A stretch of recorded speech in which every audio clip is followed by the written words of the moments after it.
বাংলা পাঠশালা YouTube চ্যানেলে সকল ছাত্রছাত্রী এবং আমার ভাই বোনেদেরকে স্বাগত জানাই।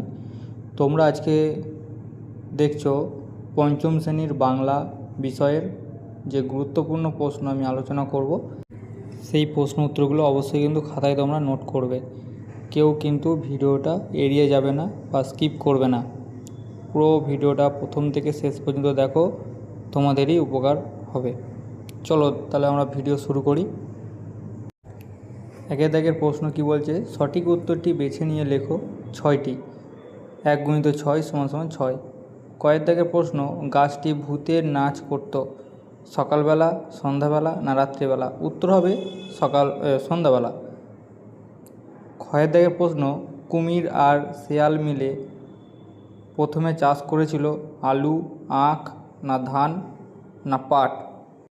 উত্তর হবে আলু। পরবর্তী প্রশ্ন দেখো, গয়ের দাগের প্রশ্ন, বৃষ্টি আসে কেমন করে? তা নিয়ে প্রচলিত গল্প আছে।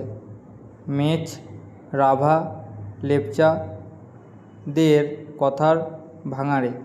উত্তর হবে লেপচা। ঘয়ের দাগের প্রশ্ন, মৌমাছি তাড়ানোর মন্ত্র জানে ধনাই, আরজান না কাফিল? উত্তর হবে ধনাই। পরবর্তী প্রশ্ন, উমায়ের দাগের প্রশ্ন বলছে, এক যে ছিল ড্যাশ শূন্যস্থানে বসবে গাছ, ঘাস, রাজা না দেশ? উত্তর হবে গাছ। বাংলায় লিঙ্গের প্রকার 1, 2, 3 না 4? উত্তর হবে 4। 6 দাগের প্রশ্ন, সংস্কৃত ভাষায় দুটি বোঝাতে ব্যবহৃত হয় একবচন, বহুবচন না দ্বিবচন না ত্রিবচন? উত্তর হবে দ্বিবচন। 2 দাগের প্রশ্ন দেখো, নিচের প্রশ্নগুলির পূর্ণ বাক্যে উত্তর দাও। 8টি। 1 × 8 = 8। কয়ের দাগের বলছে, কারা বনে মধু কাটতে গিয়েছিল? উত্তর হবে ধনাই, আরজান ও কফিল বনে মধু কাটতে গিয়েছিল। ক্ষয়ের দাগের প্রশ্ন, এমন সময় ঝড় থামলো আর শুরু হলো, কি শুরু হলো? উত্তর হবে ঝড় থামলে বাচ্চা গাছের ওঝরে কান্না শুরু হলো। পরবর্তী প্রশ্ন আমরা ফলো করব। গয়ের দাগের প্রশ্ন, ঝড় উঠলে কী কী কালো হয়ে আসে? উত্তর, ঝড় উঠলে আকাশ, বকুলতলা, চাপার বন, জল সব কালো হয়ে যায়। ঘ, শিশে কাকে বলে? উত্তর, ছোট সরু খাদকে শিশে বলে। হুমায়ুন দাগের প্রশ্ন, লিমেরিক কবিতাটি কে তর্জমা করেন? উত্তর, লিমেরিক কবিতাটি তর্জমা করেন সত্যজিৎ রায়। তারপরের প্রশ্ন, চ, কবি খুশির অগাধ লুটোপুটি কোথায় খুঁজে পান? উত্তর, মাঠে। পরবর্তী প্রশ্ন, তরাই কাকে বলে? উত্তর, পশ্চিমবঙ্গের উত্তরে হিমালয়, সেই হিমালয়ের পাদদেশে রয়েছে সবুজ বন, যার পোশাকে নাম তরাই। পরবর্তী প্রশ্ন আমরা দেখি। বর্গীর জয়ের প্রশ্নটা দেখো, বচন কি? বাংলায় বচন ক প্রকার ও কী কী? উত্তরটা লিখে নাও। যার দ্বারা কোনো ব্যক্তি, বস্তু বা প্রাণীর সংখ্যা বোঝায় তাকে বচন বলে। বাংলায় বচন 2 প্রকার, যথা একবচন ও বহুবচন। ঝয়ের প্রশ্নটাতে বলছে, দীর্ঘই যোগে দুটি স্ত্রীলিঙ্গবাচক শব্দের উদাহরণ দাও। উত্তর, ছয়াকার তয় রফলা ছাত্র প্লাস দীর্ঘই সমান ছাত্রী। তারপরেরটা দেখো, ত রয়সু মূর্ধন্য তরুণ যুক্ত দীর্ঘই, কী হবে? তরুণী। পরবর্তী প্রশ্ন দেখো, একটা ক্লীবলিঙ্গ কাকে বলে? উদাহরণ দাও। উত্তর, যে শব্দ দ্বারা নারী বা পুরুষ কোনোটি বোঝায় না তাকে ক্লীবলিঙ্গ বলে, যেমন ঘর, বাড়ি ইত্যাদি। আরও অনেক কিছু হবে। 3 নম্বর প্রশ্ন, নিচের প্রশ্নগুলির কয়েকটি বাক্যে উত্তর লেখো। 2 × 3 = 6। কয়ের দাগের প্রশ্ন, এই বিতিকিচ্ছিরি পাতাগুলি তুমি পাল্টে দাও। কে কাকে এবং কেন বলেছে?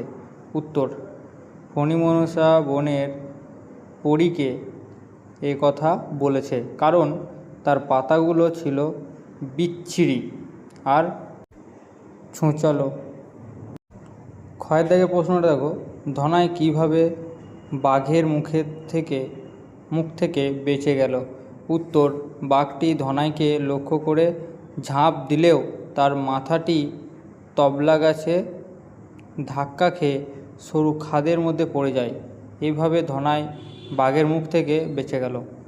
গয়ের দাগের প্রশ্ন, ঝড়ের সঙ্গে শিশুর মনে কিসের তুলনা কবিতায় ধরা পড়েছে? উত্তর, শিশুটির মনে হয়েছিল সে যেমন করে দোয়াত থেকে কালি মেঝের উপর ঢেলে দেয়, তেমনি কোনো ছেলে যেন আকাশের উপর দোয়াতের কালি ঢেলে দিয়েছে। ঘয়ের দাগের প্রশ্ন, মায়াতরু শব্দটির অর্থ কী?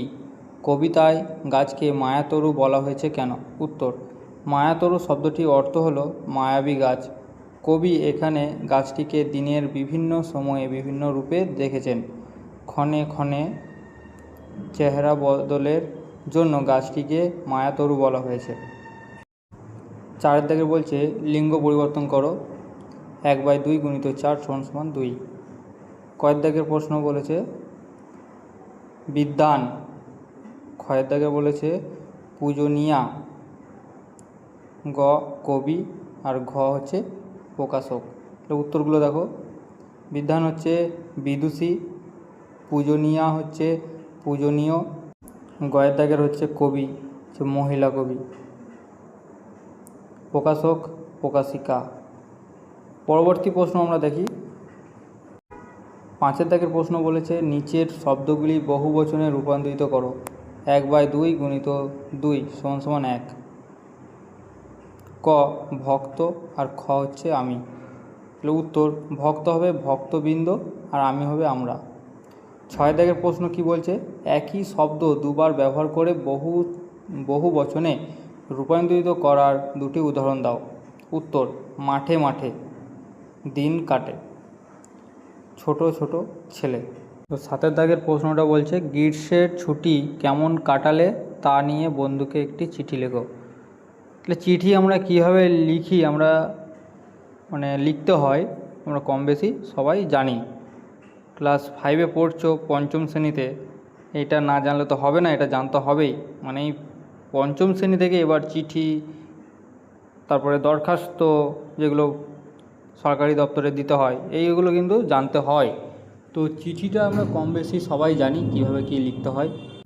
দেখো এই পেজটার উপর দিকে ডান দিকে দেখো কী লেখা আছে, বারুইপাড়া সিউড়ি, বীরভূম 731132। এটা হচ্ছে কার ঠিকানা হবে বলো তো? এটা তোমার নিজের ঠিকানা, আমি লিখছি ওটা আমার ঠিকানা। এরপর দেখো বাম দিকে নিচের দিকে, তুমি যাকে লিখছো, ঠিক আছে, তোমার বন্ধুর নাম, এখানে যেমন অনিল চৌধুরী, ঠিক আছে। নিচে পিতা বলেও লিখতে পারো, পিতা যেমন আমি লিখেছি প্রযত্নে রণদীপ চৌধুরী, ঠিকানা দিয়ে দিয়েছি। ঠিক ইতি তোর বন্ধু, ঠিক সেইখানটায় তোমার এই যে লেখা আছে না ডান দিকের নিচের দিকে, ইতি তোর বন্ধু, এখানে তোমার নাম, ব্যাস, তাহলেই আমাদের চিঠি কমপ্লিট। এবার তুমি ওখানে শুরু করবে যেভাবে বলে দিলাম। চলো তাহলে আজকের ভিডিও এই পর্যন্তই। আশা করি ভিডিওটা ভালো লেগেছে, এবং এই ভিডিওটা যদি তোমরা গুরুত্ব মনে করো তাহলে কিন্তু ভিডিওটা অবশ্যই একটা লাইক করে দিও, আর বন্ধুদের কাছে একটু শেয়ার করে দাও। চলো, সকলকে ধন্যবাদ।